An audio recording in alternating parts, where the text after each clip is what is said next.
Assalamualaikum warahmatullahi wabarakatuh.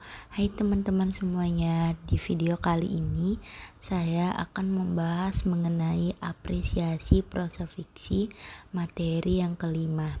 Baiklah, tanpa berlama-lama lagi saya akan membahasnya. Baik, di video kali ini saya akan membahas mengenai Angkatan Balai Pustaka. Angkatan Balai Pustaka adalah nama yang diberikan kepada pengarang yang dianggap sangat produktif menerbitkan karyanya oleh Komisi for the Volkssektor atau Balai Pustaka pada tahun 1920-an. Di antaranya adalah Nur Sultan Iskandar, Abdul Muiz, Marah Rusli, Muhammad Qasim, dan Merari Siregar. Angkatan ini juga dinamakan Angkatan Siti Nurbaya. Karena novel Siti Nurbaya karya Marah Rusli merupakan puncak karya sastra pada zaman itu. Selanjutnya saya akan membahas pengarang yang populer pada tahun itu, yaitu Marah Rusli. Pria bernama Marah Rusli bin Abu Bakar ini merupakan seorang bangsawan Padang. Ayahnya Sultan Abu Bakar adalah seorang bangsawan dengan gelar Sultan. Marah Rusli merupakan sastrawan yang berpendidikan tinggi. Buku-buku bacaannya banyak yang berasal dari barat yang menggambarkan kemajuan zaman. Adapun karya Marah Rusli yang terkenal adalah Siti Nurbaya, Memang Jodoh, Anak dan Kemenakan, dan Lahami. Selanjutnya saya akan menjelaskan pengertian teori mimetik. Pendekatan mimetik adalah pendekatan kajian sastra yang menitik beratkan kajiannya terhadap hubungan karya sastra dengan kenyataan di luar karya sastra. Pendekatan yang memandang karya sastra sebagai imitasi dan realitas.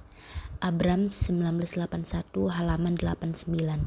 Aristoteles berpendapat bahwa mimesis bukan sekedar tiruan, bukan sekedar potret dan realitas, melainkan telah melalui kesadaran personal batin pengarangnya. Puisi sebagai karya sastra mampu memaparkan realitas di luar diri manusia versi apa adanya. Selanjutnya saya akan membedah novel Memang Jodoh dengan teori mimetik. Novel Memang Jodoh ini karya Marah Rusli. Novel Memang Jodoh yang merupakan novel autobiografis yang menjadi kado ulang tahun pernikahan ke-50 Marah Rusli dengan R.D. Ratna Kencana 2 November 1961.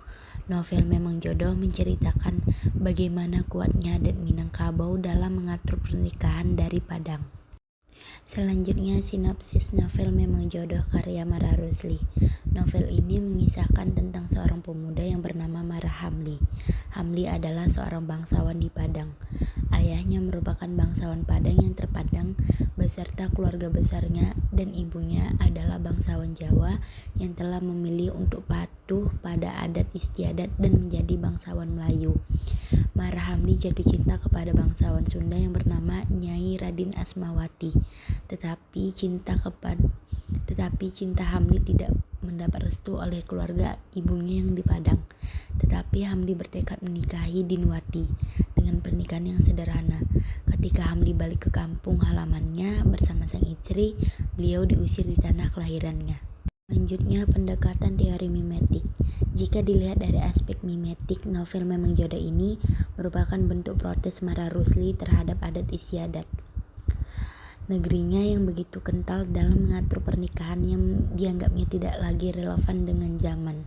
Adat yang telah mendatangkan banyak kesulitan dan masalah baginya, terutama dalam pernikahannya dengan istrinya, Raden Ratna Kencana, seperti yang diungkapkan oleh Marah Rusli dalam pidatonya pada perayaan pernikahannya yang telah memasuki usia setengah abad atau 50 tahun.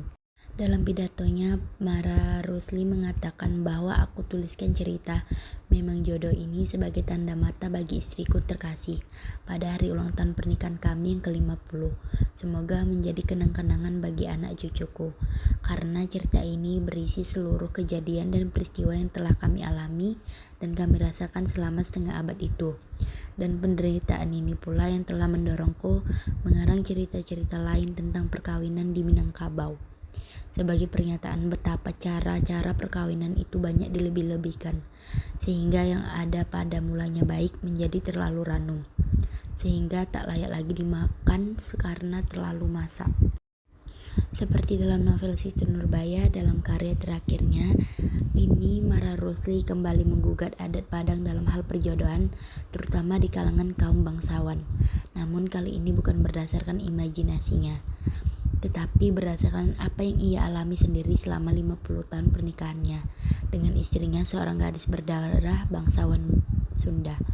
Seperti dalam kehidupan aslinya, di mana Mara Rusli adalah seorang keturunan bangsawan Padang, maka dalam novel ini pun dikisahkan seorang pemuda keturunan bangsawan Padang bernama Mara Hamdi. Di awal novel ini dikisahkan Hamdi yang baru saja lulus dari sekolah rakyat di Bukit Tinggi. Awalnya ayahnya menginginkan Hamdi itu untuk melanjutkan studinya ke negeri Belanda. Namun kepergian Hamdi ini tidak diizinkan oleh ibunya. Ibunya khawatir bahwa anak sematawayangnya akan terpikat oleh gadis barat karena sebenarnya Hamdi sudah akan dijodohkan dengan gadis Padang yang sepadan dengan dirinya. Melalui novel ini, Mara Rusli menyampaikan penolakannya terhadap kaum paksa yang berlaku di negerinya. Ia ingin melepaskan masyarakatnya dari belenggu adat yang tidak memberi kesempatan bagi yang muda untuk menyatakan pendapat atau keinginannya. Baik, hanya itu yang bisa saya jelaskan. Lebih dan kurangnya saya mohon maaf. Wassalamualaikum warahmatullahi wabarakatuh.